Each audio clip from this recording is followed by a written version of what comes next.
प्रश्न है कि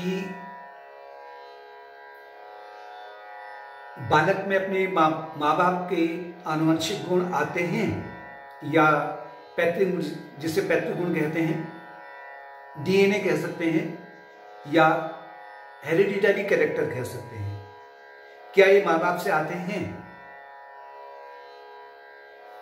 ये जो अध्ययन है ये केवल विज्ञान का क्षेत्र है, मतलब ये केवल बुद्धि के स्तर का ज्ञान है। साइंस जहां आज जो साइंस कह रही है वो 50 साल पहले वो नहीं थी। आज जो खोज उन्होंने कर रखी है तो 50 साल या 30 साल पहले की खोज को वो नकार देते हैं, मना कर देते हैं कि ये फेल हो गई। आने वाले समय में फिर जो आज अभी दिख रहा कि ये प्रत्यक्ष है या ये सच्चा है, आने वाले समय में इसी को वही लोग नकार देंगे। लेकिन इस ओर नहीं जाते हुए ज्यादा कि पैतृक गुण बालक में आते हैं माँ बाप के, लेकिन ये पैतृक गुण उस तरह से नहीं आते हैं जैसे कि आपको साइंस कहती है कि मतलब एक्स क्रोमोजोम, वाई क्रोमोजोम्स, या जैसे फर्टिलाइजेशन हुआ,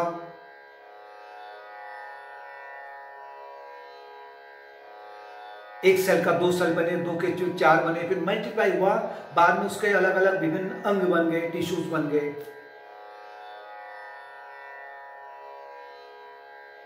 और उसमें फिर ब्रेन डेवलप होता है या और भी जो है बहुत कुछ है, और उसके माध्यम से वो अपने पैतृक गुण को लाता है। लेकिन ये अध्ययन अधूरा है आध्यात्मिक क्षेत्र में।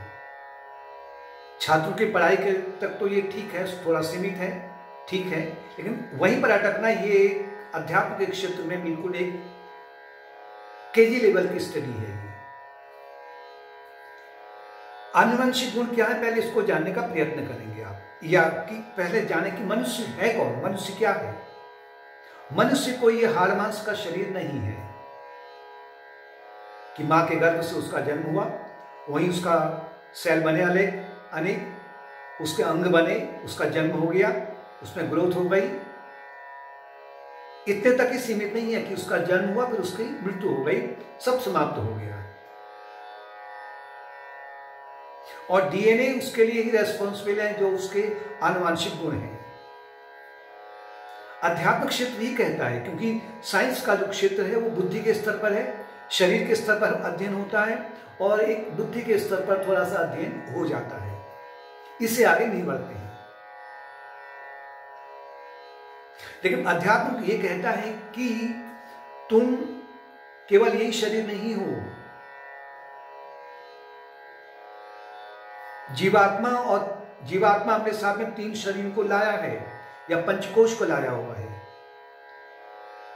और जीवात्मा इस शरीर से अपनी उन्नति करने के बाद में इस शरीर का त्याग कर देता है, और फिर अगले जन्म के लिए जब तक उसकी उन्नति नहीं हो जाती है, यानी जब तक उसको पूरा कि अपने स्वरूप में नहीं समा जाता है, तब तक उसको अनेक अगले वाले जन्म में जाना पड़ता है। तो जीवात्मा चैतन्य है, बाकी शरीर का आपका जड़ है, और अपनी उन्नति के लिए ही वो विभिन्न प्रकार के कर्म में संलग्न रहता है अज्ञान के कारण में। जब तक वो अज्ञान से ग्रसित है तो जीवात्मा स्थूल शरीर, 5 इंद्रियां, मन, बुद्धि, चित्त और अहंकार, ये पूरा एक कॉम्प्लेक्स उसके पास में बना रहता है। और इस जन्म में जो भी उसने कर्म किए हैं वो कर्म उसके चित्त की गहराई में एकत्र हो जाते हैं संचित कर्म के अनुसार। जब उसकी मृत्यु होती है, पिछले जन्म में हुई है, तो उस समय में उसको एक संचित कर्म में से कुछ भाग उठा करके उसको अगले जन्म के लिए दे दिया जाता है, जिसे कहते हैं प्रारब्ध कर्म। संचित कर्म एक बहुत बड़ा अगर भंडार है तो प्रारब्ध कर्म एक छोटा सा अंश है। ये शरीर छूटने के बाद में भी जीवात्मा का अस्तित्व रहता है, सूक्ष्म शरीर में उसका अस्तित्व रहता है, केवल भौतिक शरीर छूटा है।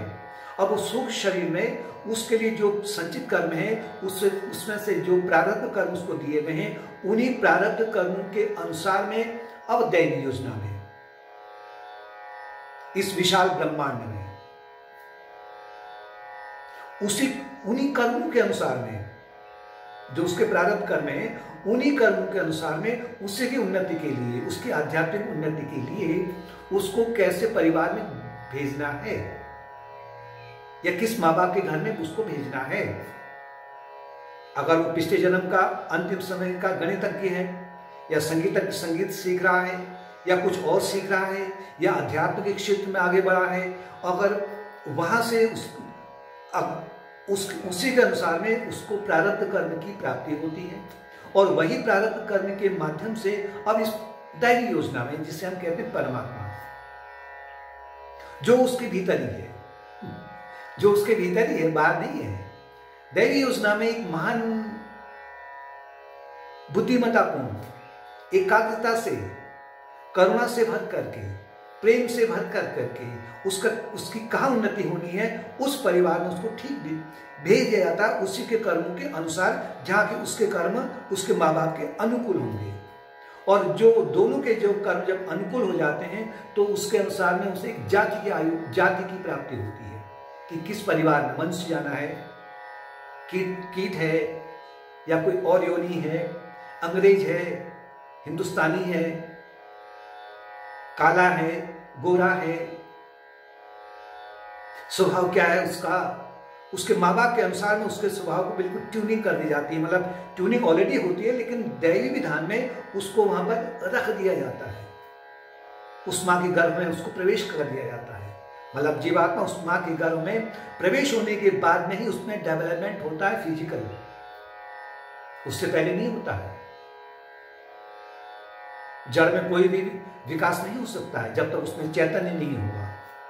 जीवात्मा चैतन्य स्वरूप है और उसी के कर्मों के अनुसार में उसमें डेवलपमेंट होता है शरीर का, ब्रेन का, उसके अंग कैसे हैं, स्वभाव कैसा है, व्यवहार कैसा है, आदतें कैसी हैं, रूप रंग कैसा है, ठीक माँ बाप के अनुसार है या नहीं है, वो पूरा एक दैवी योजना में उसके ही जो कर्म है उसके लिए उत्तरदायी रहते हैं और इसी को कहते हैं पैतृक गुण।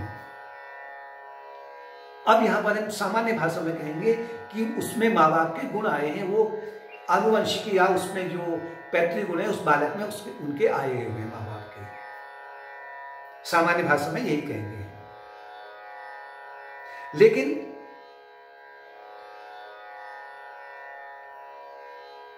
बालक अपने कर्मों के अनुसार ही माँ बाप को छांटता है, माँ बाप भी छांटते हैं।